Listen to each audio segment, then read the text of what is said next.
really interesting because there's this whole controversy of the last couple weeks in which someone posted a video of the McDonald's in Kyiv, and it was bustling in the evening, and young people were walking all around, and it was operating very normally, and it looked like any other metropolitan European McDonald's. And a lot of opponents to Ukrainian aid seized on that video to say, I want my taxpayer money back, please. And then the pro-Ukrainian people came in and started a bit of a meme war about, about what it looked like at their local McDonald's. But like, there's this situation here in Ukraine where there's these nightly bombardments, and then there's a McDonald's that works, and you can get a Filet-O-Fish. Yeah. It's hard for me to explain to a lot of folks who haven't been here that you can get an espresso if you want. Hello and welcome to the Aaron Rupar Show. Today I am talking with a guy who is perhaps my favorite Substack author right now, Tim Mak. He is the author of the Counteroffensive, and he is doing on-the-ground reporting currently in Ukraine. He's based out of Kyiv, but he is traveling all over the country doing human interest stories, little profiles, scenes of life from a country, obviously, that is living under very unusual and trying circumstances these days. But as I mentioned to Tim, I think Substack sometimes gets a bad rap as being a place where people just kind of offer up half-baked hot takes or contrarianism, and that is not what Tim is doing.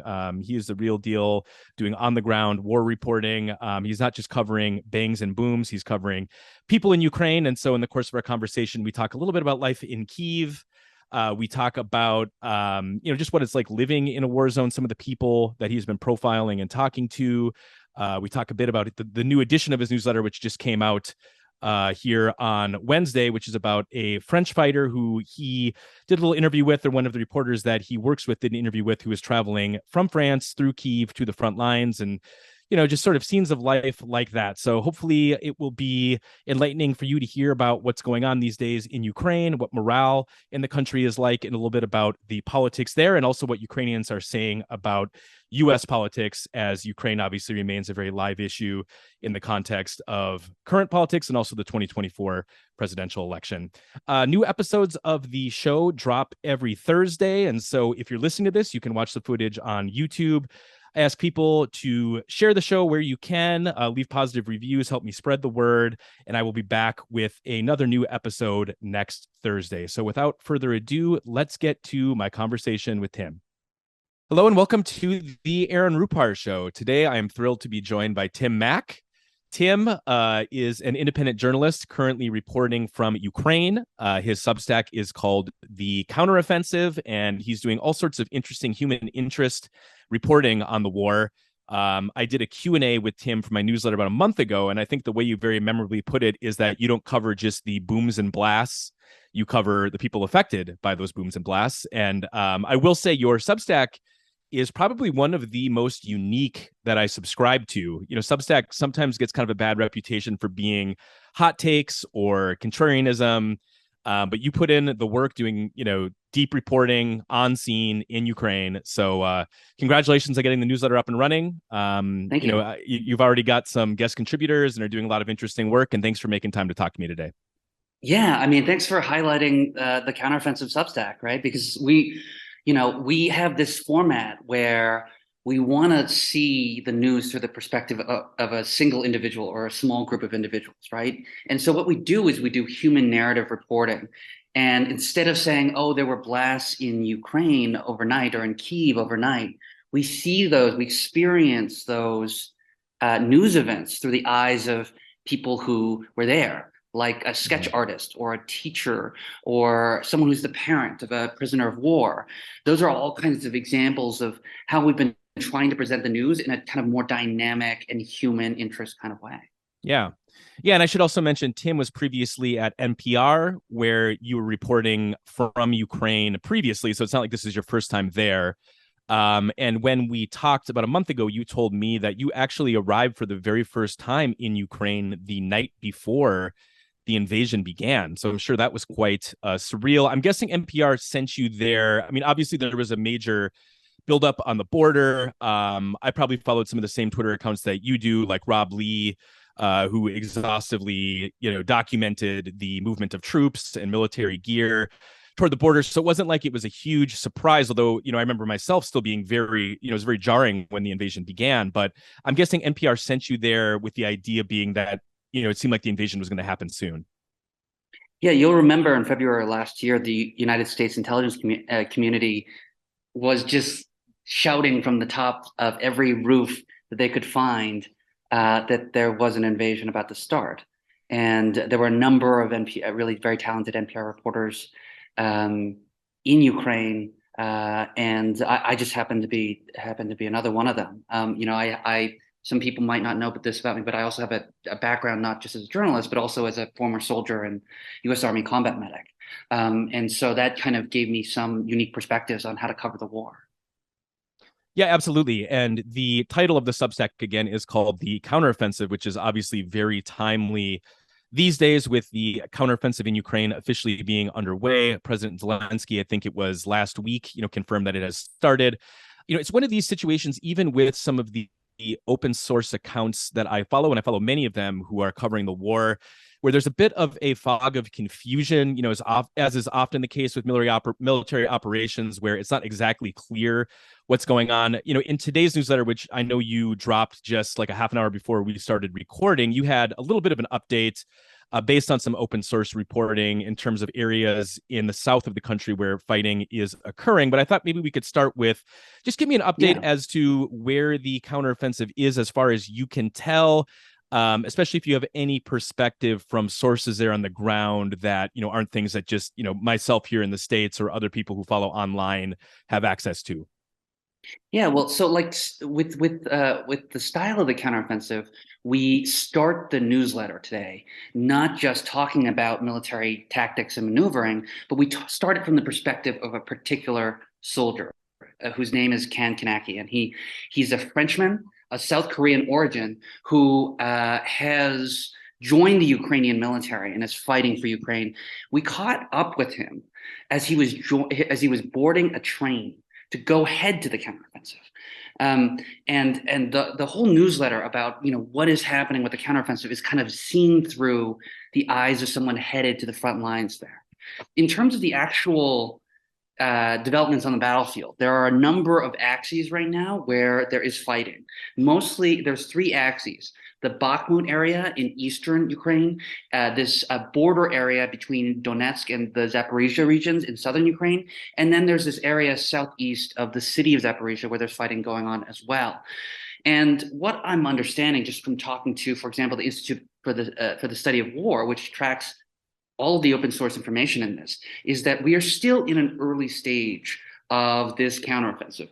One of the analysts for the Institute for the Study of War, George Barros, told me that the big fireworks are still to come, and that we haven't seen big portions of the Ukrainian military being devoted to one or two or a small number of these advances. They're still probing, but even though they've been probing, they've been reclaiming about some 7 villages, representing about 35 square miles over the last week and a half or so.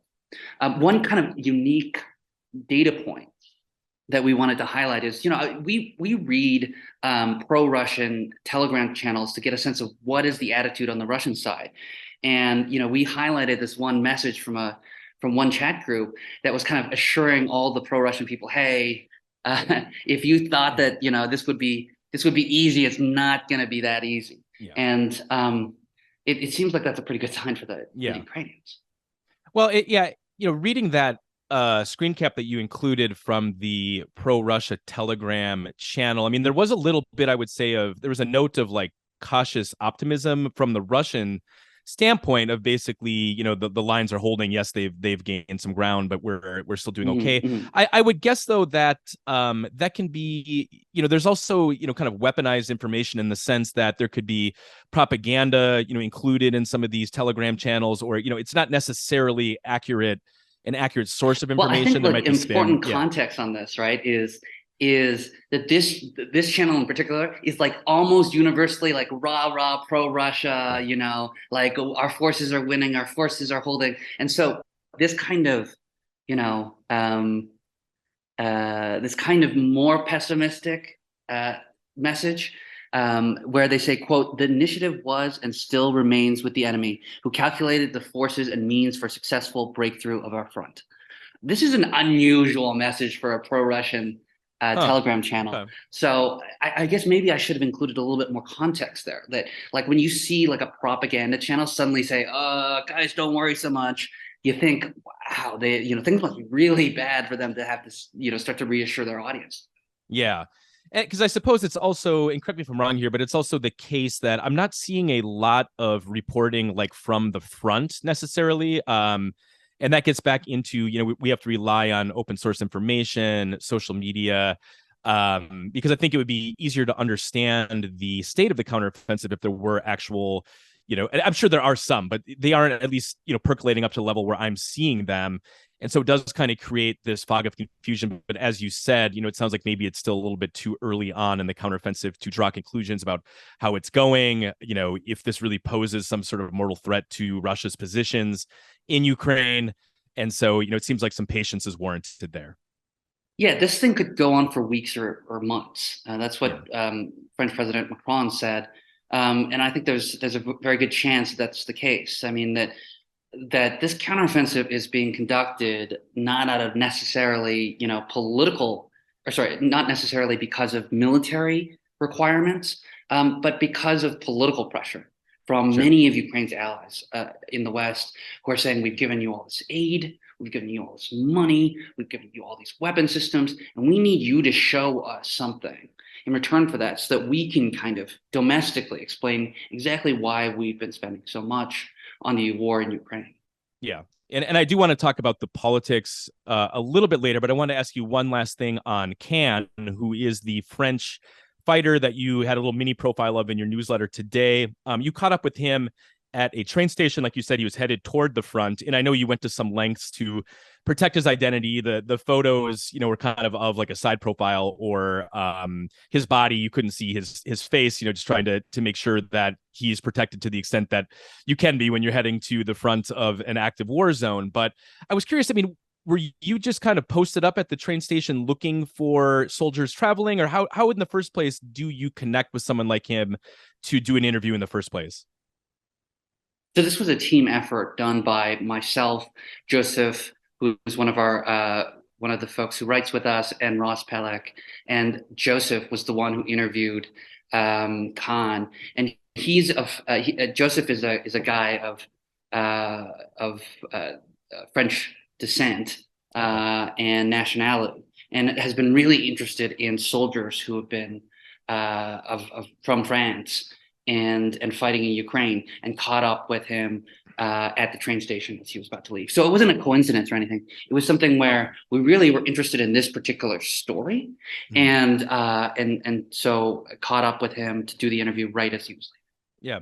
What is the extent of the presence of fighters like him from other countries in Ukraine? I'm guessing Kyiv is kind of like a through point for a lot of them traveling to the front. So I'm sure it's not highly unusual to encounter fighters traveling from other countries heading toward the front in Kyiv. But, I guess maybe a little bit more background here is with Can, you said in your piece that he basically didn't have any contacts at all in the country, right? I mean, he basically showed up. And by the time that you all talked to him, did he know like what military formation he would be working with, or was he just headed there kind of? He had already spent some time fighting with a bunch of other French fighters in Ukraine, and they have a unit where they go on the radio and try to troll Russians by speaking in French. So he's already spent some time here over the last few months. The counteroffensive will not be his first experience in combat in Ukraine. But this chaotic entry into Ukraine has been the story of thousands of people who have just wanted to show up and either volunteer and work on humanitarian issues, or to work on the military side and for example, join the Ukrainian Foreign Legion. Yeah, and there are American troops there as well, who are not obviously through they're U.S. military troops necessarily, but is there like an organized group of Americans fighting as part of these foreign forces, or is it a little more ad hoc than that? There are organized Americans fighting together in the Foreign Legion, yes. Wow. They're not current active duty U.S. military. I haven't met any, but there are plenty with former U.S. military experience that are now out here fighting. Yes. Yeah.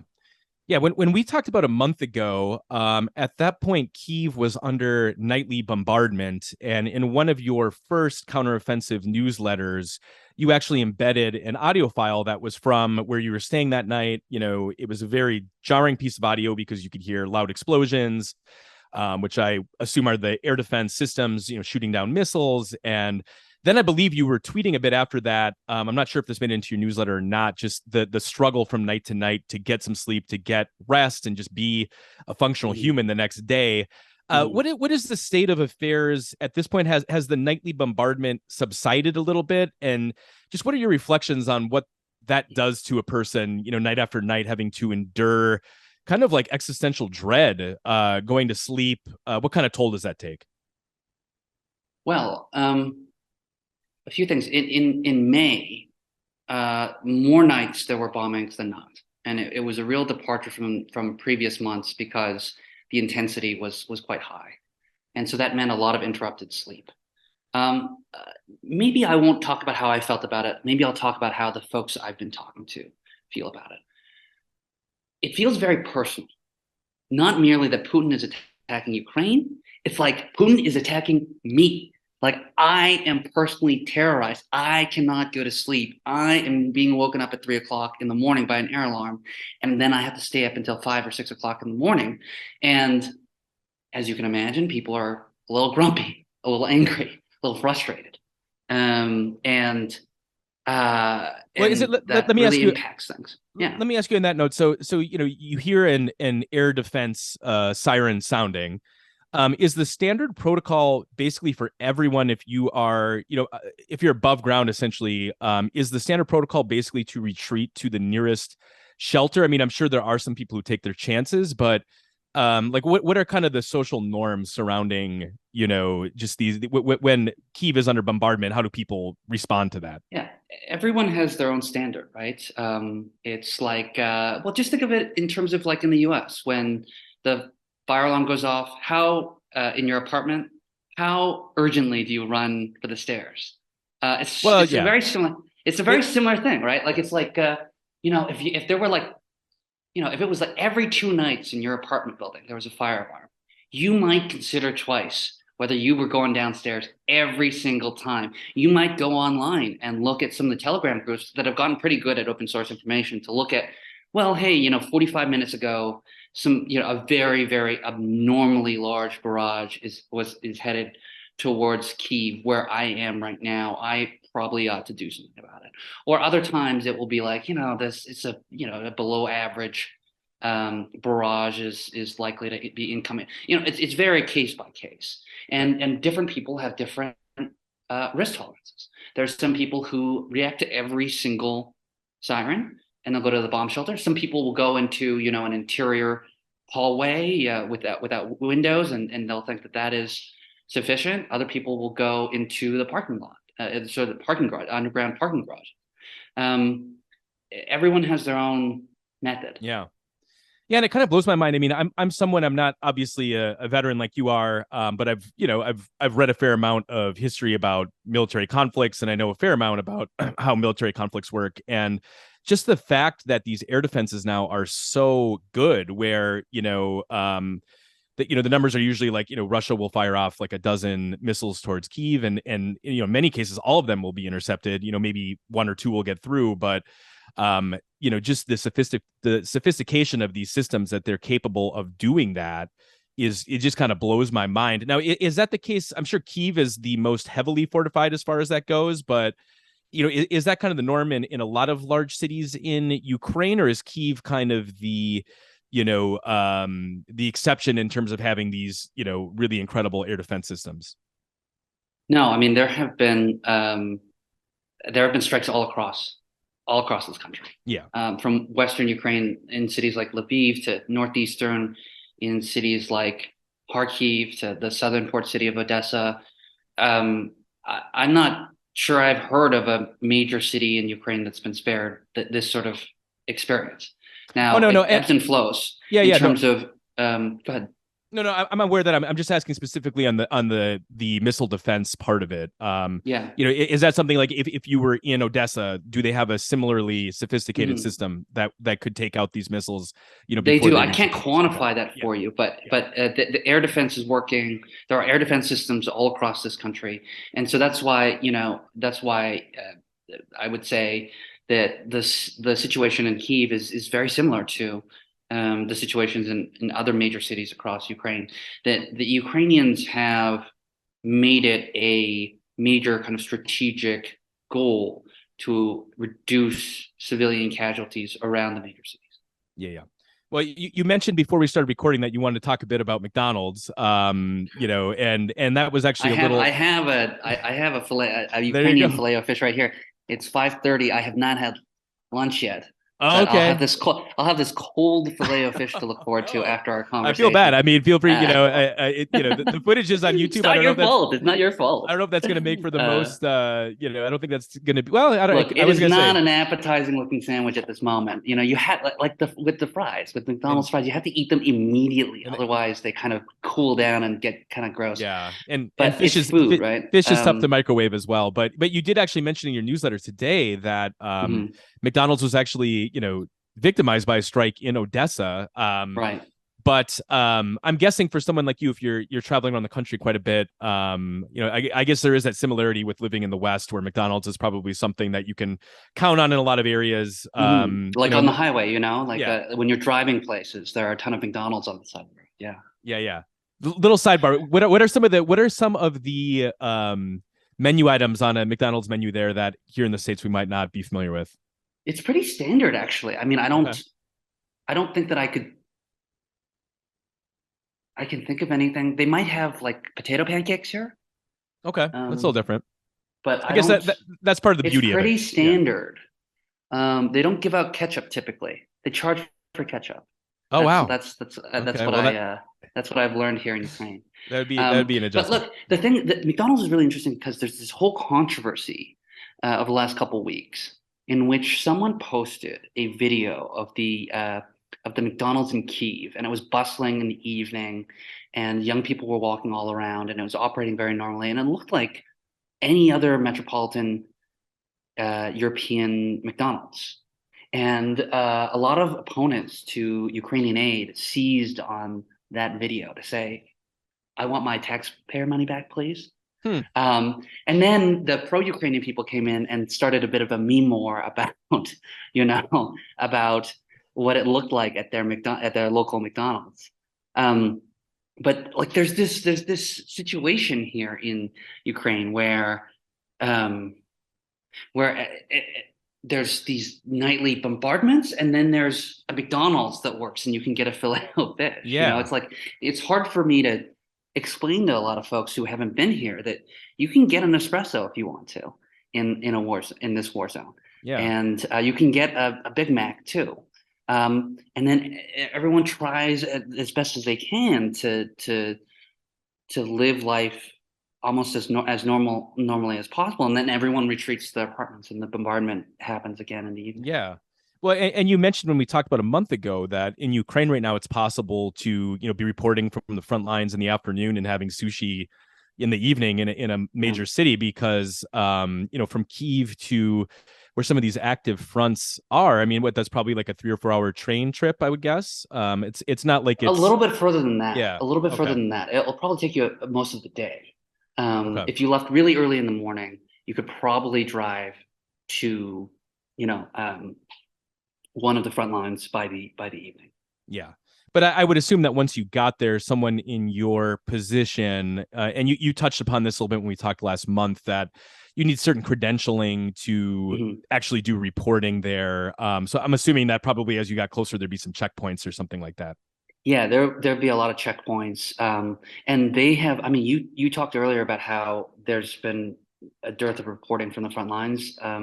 There's been very little interest from the Ukrainian authorities to allow reporters right up close to where the fighting is happening at this Yeah. moment. They've instituted a series of zones and when you get closer to the front lines, it's known as a red zone where you can't get in, you can't report. Yeah, and that's actually one of the when you're following open source information about the war, accounts like Rob Lee's or these other people who are, the Intel Crab is another one who are kind of mining social media, Telegram channels to bring information about the war. You end up seeing a lot of content that is more slanted toward the Ukrainian side, in the sense that you don't necessarily see the Ukrainian tanks being blown up. Sometimes you do, but the stuff that tends to make it onto a lot of these Telegram channels or percolate up to these open source channels are strikes on Russian troops or well, this is why you have to have like an eye on the pro-Russian channels, right, too. Yep. Because that's where they'll show that kind of stuff. And so the pro-Russian channels, with the pinch of salt, you want to keep a track of them. Yeah. As you're probably aware, news from Ukraine has, at least here in the States, kind of been pushed off the front pages this week over the Trump indictment.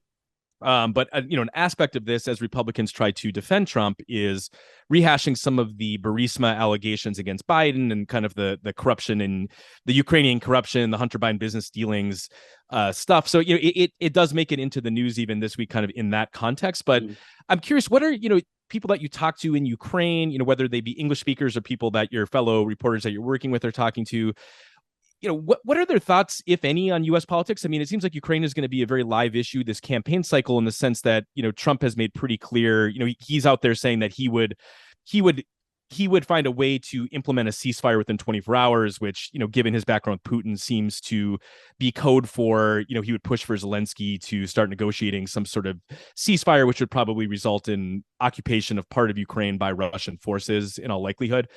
So, it's a very live issue in the sense that this next presidential election, if Putin can hold out that long, could really be to his benefit if Trump or even another Republican wins. And so is that something that Ukrainians are thinking about or concerned about, or is it just more, obviously, when you're in an active war zone, you have more immediate things to be worried about than an election that happens, 16 months from now? I've had a few conversations with Ukrainians asking me, this sort of question: what do you think is going to happen with Trump, and what do you think is going to happen with the next presidential election? But if I'm doing my math right, there's more time between now and the next presidential election than there has been over the course of the war so far. It's about halfway invasion. Yeah. So it's a long way off. Like, the whole conduct of the war to date would have to be doubled by the time, the federal elections in the national elections in the U.S. happen in 24. Yeah. And so it is a long way off, and there's a lot of stuff to be done, including the ongoing counteroffensive, before worrying too much about what happens in 2024. I think. I think that's what folks are focused on right now. Yeah. And as we wind it down here, I also wanted to ask you kind of broadly what morale is like in Ukraine. I mean, obviously, this war has been going on for 16 months. We already talked about what that even, the challenges that presents just in terms of getting good night's sleep, let alone kind of the mortal danger, of airstrikes happening, just the day-to-day uncertainty that comes and stress that comes with living in a war zone. That obviously takes a toll on people over time. But now there's this counteroffensive happening, and there's a lot of, not just in the West here in the States, but I'm sure in Ukraine as well, a lot of hopes tied up with that, that this will represent a turning point and, push Russian forces back. So what's kind of, it's a tough thing I understand to kind of generalize about, but is it your sense that morale is still pretty strong to keep fighting in Ukraine? And, as kind of a branch of this question is, what are people's thoughts at this point about Zelensky? He's become kind of this heroic figure, among certain circles, at least, the circles that I travel in, kind of liberal, liberal Democrats in the West. But I could imagine attitudes are a little more complex about him in Ukraine, where, he's more of a known figure. He's not known, he was known prior to this. He was already present before the invasion occurred. And there's, some context there that maybe we don't see day to day, just following the headlines here in the West. So the morale question, and then also what are attitudes like about Zelensky there? Well, yeah, let's start with the morale question. I think there's no doubt that the morale is as high as it's ever been. I mean, and I want to say, like, the morale, a lot of it is, you know, from its foundation, it's based on anger and outrage, and just I think of the war as a pre-Bucha and post-Bucha era, right? Or having both eras. That at the beginning everyone was afraid and uncertain, but after it's become clear just how brutal Russian forces have been in their occupation of Ukraine and how many atrocities have occurred on Ukrainian soil, it's not really even an issue of morale as an issue of justice. I don't go and see people saying, "Oh boy, how motivated am I today to continue the prosecution of this war?" It's much deeper, embedded in the bone marrow of people. This terrible, terrible anger and need for accountability and to defeat Russian forces in this country. You could say that's very high morale. You could say that's deeply motivated, and I'd agree with that.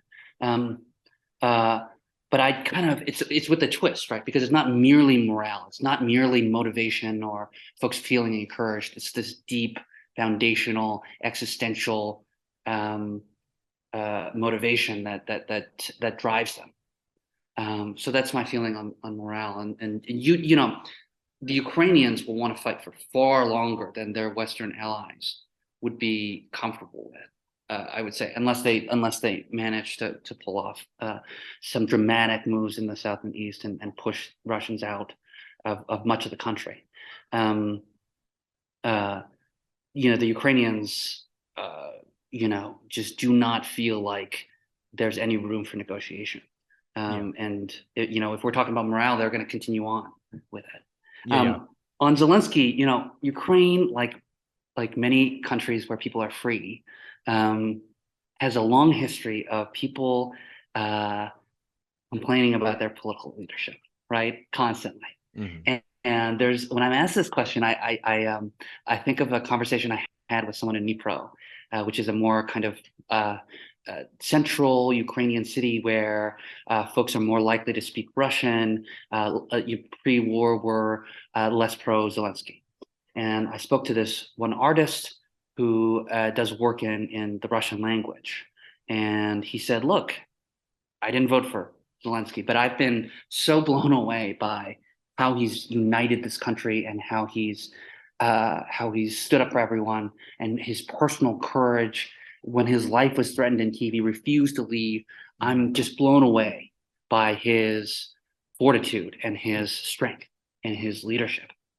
And then he kind of lets a beat pass. He says, but I wouldn't vote for him next time. He wouldn't vote for him? He wouldn't vote for him next time. Oh. And I think that's this is like a classic kind of Ukrainian political opinion, right? Well, let me ask you. Let me ask you on that note, because so Zelensky was elected in 2019, right? So is it a 6-year term that he has? You're putting me on the spot here. I know that elections are scheduled soon, but because of martial law and the war, we will not be able to. I don't think that the press or the Ukrainians will be able to observe a normal election cycle. I'm not sure exactly when the next elections will be held, but right now it's really very much up in the air. Yeah, and that makes some sense. I was going to ask if the elections were going forward. I could see there being at least a lane for like a pro-Russian, because there's a rich history of that in Ukraine of pro-Russian politicians. I just not anymore. I mean, you can't. Okay. You can't. The Russians have bombed cities. They have committed terrible war crimes. There's no one that's not affected in Ukraine, whether they speak Russian or not, whether they had some sympathies before the full-scale invasion for Russia or not. There are an extremely, very small number of people who would say that they're pro-Russian in Ukraine. Okay, that makes sense. I mean, there was some pro-Russian sentiment even after the initial invasion in 2014, though, right? Because that was an active issue even in Zelensky's election, where one of the candidates he defeated was more at least friendly. I wouldn't say it was like a Russian candidate by any means, but so I could see that still being like a faction. But also, you're right that just the scale of destruction and devastation, I'm sure No changes some one of the has been attitudes. spared in the sense of not knowing someone who's been deeply affected by this. Yeah. And thousands, if not millions of people have been terrorized by the, regular campaigns of bombardment in Ukraine, and everyone's been affected by it. Yeah. Last thing for you, you mentioned in your newsletter today that you are leaving Ukraine for a brief period of time. It sounds like the newsletter will continue with some other people authoring the pieces in it. What can you tell us about your plans? I don't want to, if it's classified information. It's always, so when I'm in Ukraine, I work 7 days a week, and I work like a madman. And I've been here for about a month and a half. I got to look at my calendar, but it's always been my priority to try to take a break once in a while. I'll still edit the newsletter. I'll still be working on the Substack, but I'll go to Poland. I'll take a deep breath and try to spend a few days to just decompress. I said in the newsletter today that the one thing that I learned about this sort of journalism is that it feels like a lot of the time it's true that when you're reporting on the war, you are often speaking to people on the worst day of their entire lives, or recalling the worst day of their entire lives. And it feels like you're holding this cup, and every person you speak to pours a little bit of their sadness into that cup, and it's impossible not to be affected by it, right? Like, you can't be an empathetic feeling person and not be affected. And so it's always been my priority to try to take some breaks from time to time, and work for, let's say, a week or a week and a half or 2 weeks outside of Ukraine, while still trying to give the kind of human interest, personal narrative journalism that we've been doing, but working with my team to do that, and rather than just it being all me. Yeah. Is it still, just the very last thing, because I'm curious about this, when you re-enter Ukraine, you mentioned that there is kind of like a martial law situation there. Does that pose any extra restrictions on re-entering the country? Or are you basically able, just to come and go as you please? Actually, martial law is beneficial to me as a journalist, because as a journalist, I'm able to avoid any sort of stay limits. Before the full-scale invasion, I would have only been able to stay in Ukraine 3 months out of every 6. But that's been waived for journalists because of martial law. And so in that sense, it benefits. Awesome. Well, Tim, thanks so much for your time. I really appreciate it. Great insight, and keep up the good work with the counteroffensive. And I won't keep you any longer from your fish fillet there. So enjoy your dinner too. It's as cold now as it was when we started this conversation 30 minutes ago. Oh, do you got a microwave in there? You can microwave up. I do, but I don't think I'll tempt fate by stinking up the apartment that way. I think I'll just power through, take a deep breath and power through. Yeah. Well, all the more reason to look forward to your vacation in Poland, where hopefully you'll be eating better stuff than cold McDonald's. So thank you. It's really good to talk to you. That's it for today. Thanks for tuning in. New episodes of the Aaron Rupar Show drop every Thursday. Please like the show on YouTube or wherever you get your podcasts, and share it with your circle. Thank you for tuning in.